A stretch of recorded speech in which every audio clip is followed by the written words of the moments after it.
बस चित्रलेखा, बहुत बोल चुकी तुम।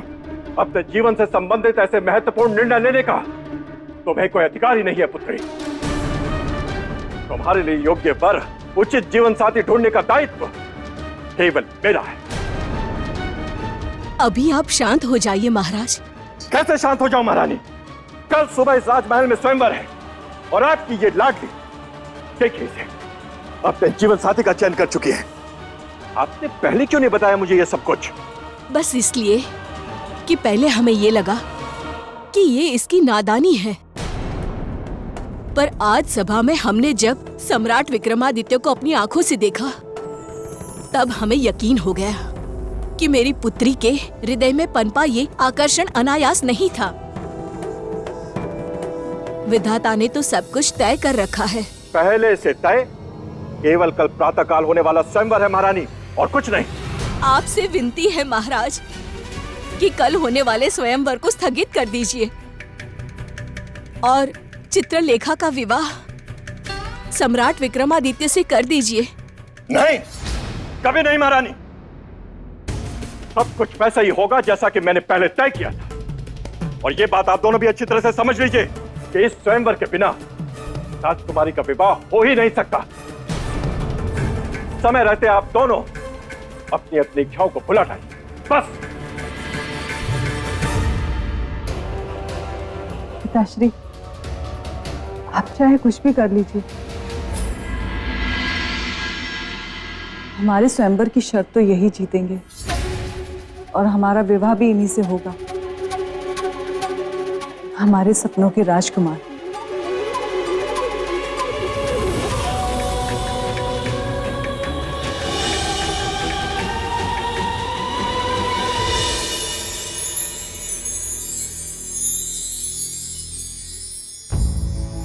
ये क्या हो गया है हमें क्यों ऐसा लग रहा है जैसे राजकुमारी चित्रलेखा वहां केवल हमारे लिए आई थी?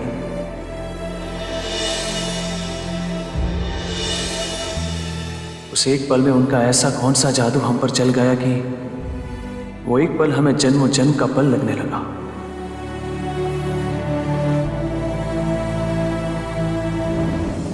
क्यों मित्र, क्या सोच रहे हो?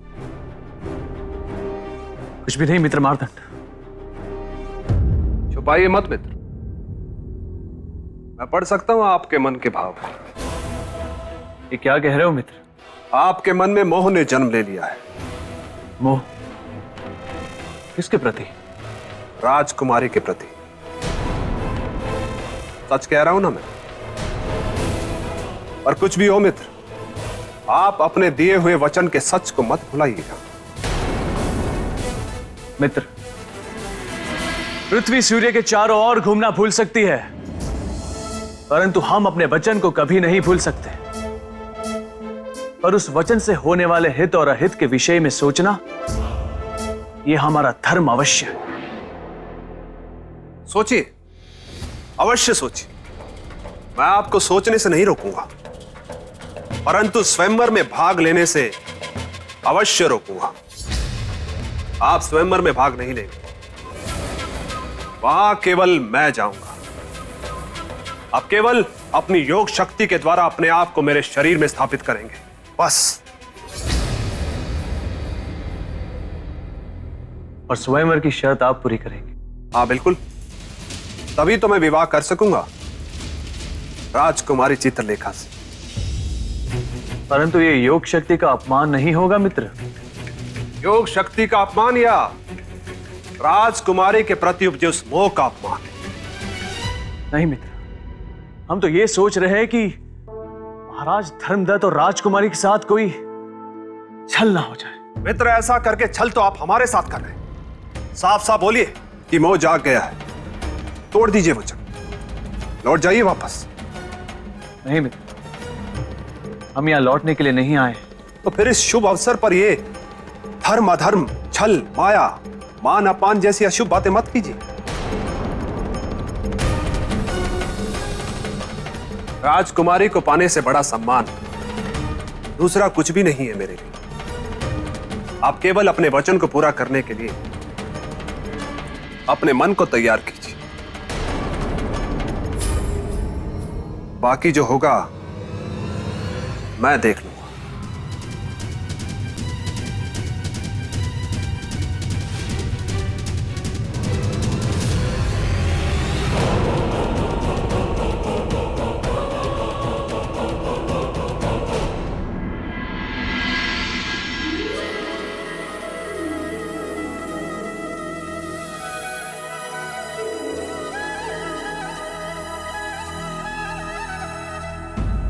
स्वामी, आज आपके आ जाने से संसार में ये बात सिद्ध हो गई कि सच्चे प्रेम और विश्वास की ही जीत होती है। आप प्रेम की डोर से बंधे हुए हमारे स्वयंवर में आए, हम आपके ऋणी हुए। परंतु राजकुमारी, स्वयंवर की शर्त यदि किसी अन्य राजकुमार ने पूरी कर दी तब? विधाता ने ऐसा कोई लेख ही नहीं लिखा। हम जानते हैं कि हमारे स्वयंवर की शर्त केवल सम्राट विक्रमादित्य ही पूरी करेंगे। राजकुमारी, राजकुमारी, क्या हुआ? तुम इतनी घबराई हुई क्यों हो? बहुत बड़ा अनर्थ हो गया। बोलो। सम्राट विक्रमादित्य स्वयंवर में भाग नहीं ले रहे हैं। उनके स्थान पर उनके मित्र मार्तंड भाग लेंगे और वे उनका सहयोग करेंगे। नहीं, ऐसा नहीं हो सकता। हमारा विश्वास नहीं टूट सकता।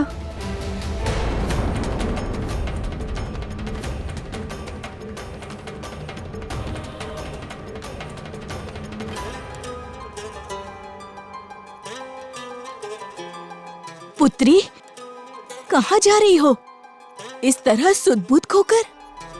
स्वयंवर स्थल पर माँ। क्यों? किस लिए?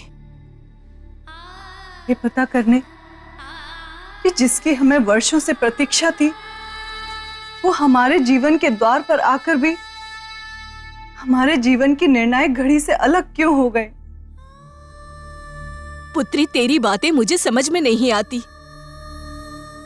माँ, सम्राट विक्रमादित्य हमारे स्वयंवर में आए तो अवश्य हैं, किसी के साथी बनकर, स्वयं भाग लेने नहीं, किंतु हम भी नियति के इस क्रूर मजाक को सहन नहीं करेंगे। हमारे वर वही होंगे, चाहे वो स्वयंवर में भाग लें अथवा ना लें। बस हम उन्हें अपना निर्णय बताने जा रहे हैं। जा बेटी जा, मैं तुझे नहीं रोकूंगी, लेकिन एक बेटी को विदाई देते समय माँ उसके आंचल में एक सीख बांधती है, और उस नाते मैं तुझे अवश्य कहूंगी कि कोई भी काम ऐसा ना करना जिससे कुल कलंकित हो।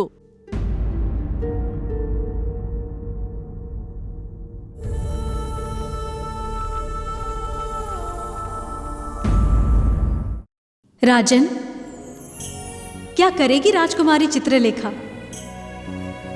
कैसे प्रकट करेंगी अपनी मन की बात सम्राट के सामने? क्या तोड़ देंगी मर्यादा, लांग जाएंगी लज्जा की दीवार, या देवी,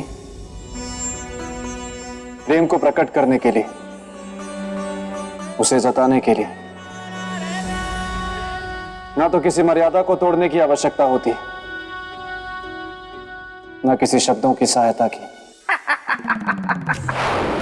बस बेताल, तुम बस अपने मित्र के स्वयंवर की कहानी सुनते रहो, पर घर से ध्यान रहे, कुंवारा ग्रहण लगने वाला है, जिसमें जितने भी कुंवारे बेताल हैं वो आने वाले 500 वर्षों के लिए जैसे चमगादड़ बन जाएंगे।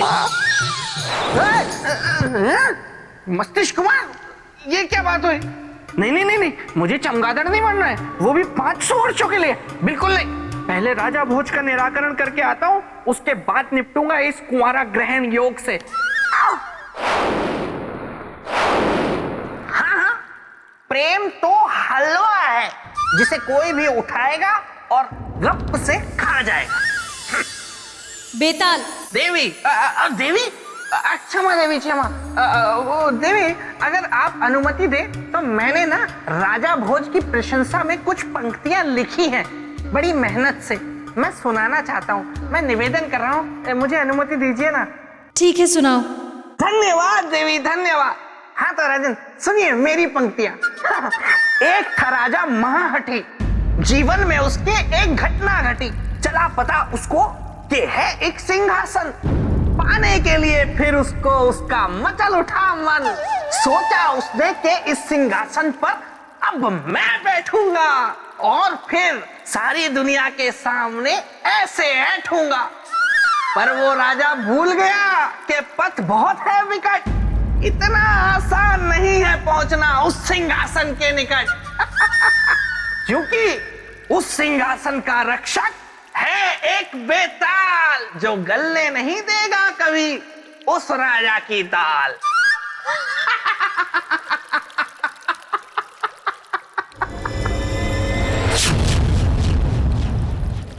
अच्छा देवी, फिर क्या हुआ?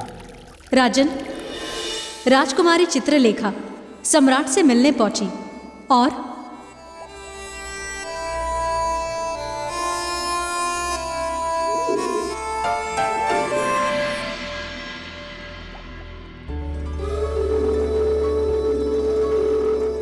देवी,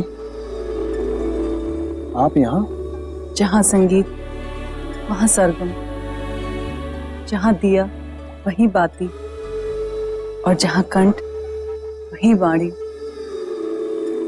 आपकी बातों में तो कविता झलक रही है। ये कहकर आपने हमें धन्य कर दिया। क्यों नहीं? जो कोई भी आपकी पंक्तियां सुनेगा वो यही कहेगा कि आप अच्छी कविता सुनाते। किंतु आज तक हमने अपनी कविता किसी को सुनाई नहीं, सबसे छुपा कर रखा। वो क्यों? क्योंकि आप जो हमें नहीं मिले थे। ऐसा क्यों? क्योंकि आज तक हमें कोई ऐसा मिला ही नहीं जो हमारी कविता के माध्यम से हमारे हृदय के भाव समझ सके, हमारे जीवन की कामनाओं को समझ सके। किंतु आज हमें ये विश्वास हो गया है कि यदि आप हमारे शब्दों को अपना संगीत दें, तो जहाँ एक और जीवन में कविता के रूप में हमारी भावना जाग उठेगी, तो वहीं एक और हमारा जीवन भी खिल उठेगा। तो क्या ये उपकार आप हम पर करेंगे? उपयोग नहीं, सहयोग। तो क्या आप हमारे सहभागी बनेंगे? स्वर दे। सहभागी होने के लिए धन्यवाद।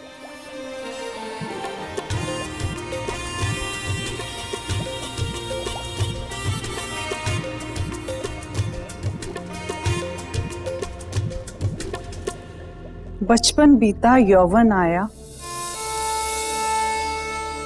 प्रेम ने अपना गीत गाया,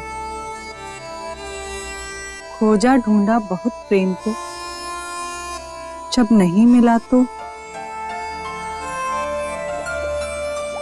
उदास निराश। कौन होगा हमारा प्रेम? कहाँ मिलेगा हमारा अपना प्रेम? तब मन ने हमारा सर सहलाया, एक रूप हमें दिखाया, और देखो भाग्य हमारा, हमने सामने उसको पाया।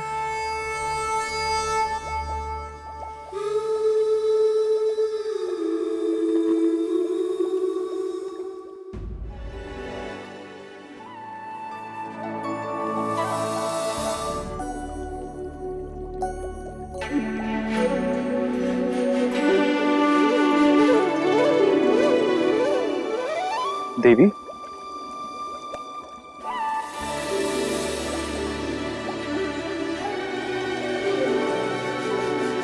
आज है हमने उसको पाया, ये किसके लिए है संबोधन?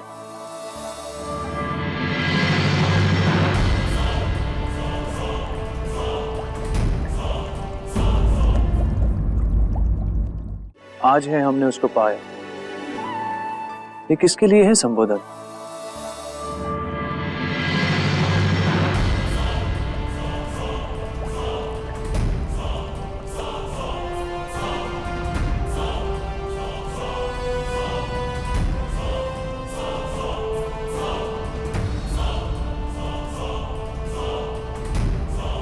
क्यों लग रहा है ऐसा? कि मानो हमें ही सवालों के घेरे में खड़े कर दिए गए। राजन, राजकुमारी चित्रलेखा ने बिना किसी मर्यादा को तोड़े अपने मन के भाव को सम्राट के समक्ष प्रस्तुत किया, परंतु ये देखकर मार्तंड का मन शंका से भर उठा। वाह वाह गोलू वाह, मजा आ गया। वाह गोलू, गोलू मस्तिष्क कुमार तुम यहाँ ग से कुमारा ग्रहण योग लगने में सिर्फ कुछ घस घंटे शेष हैं और तुम गोलू में बस व्यस्त हो। एक बस से बेतालनी है जो शायद म से मान जाए, लेकिन तुम इसे इनकार तो नहीं करोगे ना? नहीं करूंगा, क्यों करूंगा? कोई इनकार करके मुझे चमगादड़ बनकर थोड़े ना रहना है। कोई भी होगी, कैसी भी होगी, मैं सगाई करने के लिए तैयार हूं मस्तिष्क कुमार। ठीक है गोलू, मैं चला। बार बार डरा जाता है गोलू। मार्तंड तो था ही अवसरवादी,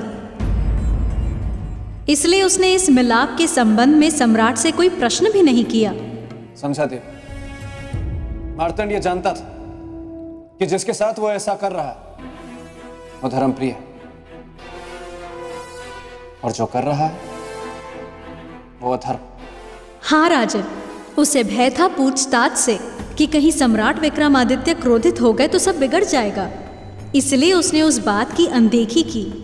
तो क्या सम्राट भी उसकी चतुराई को समझ नहीं पाए, या फिर वो भी जानबूझकर? दोनों में से कुछ नहीं। दोनों में से कुछ नहीं? नहीं, क्योंकि सम्राट विक्रमादित्य रात भर राजकुमारी चित्रलेखा की कविताएं समझने में ही लगे रहे। बचपन बीता यौवन आया, प्रेम ने अपना गीत गाया, खोजा ढूंढा बहुत प्रेम को, जब नहीं मिला तो उदास निराश। कौन होगा हमारा प्रेम? तब मन ने हमारा सर सहलाया, एक रूप हमें दिखाया, और देखो भाग्य हमारा, हमने सामने उसको पाया। कौन था उस कविता का प्रेमी? कहीं राजकुमारी का संकेत हमारी ओर तो नहीं था? नहीं नहीं, हम नहीं हो सकते। हम कैसे हो सकते हैं? पर जब हम नहीं है उस कविता के पात्र, तो फिर हमें सुनाने का क्या अर्थ? समझ में नहीं आ रहा है कि यह हमारा भ्रम है या फिर।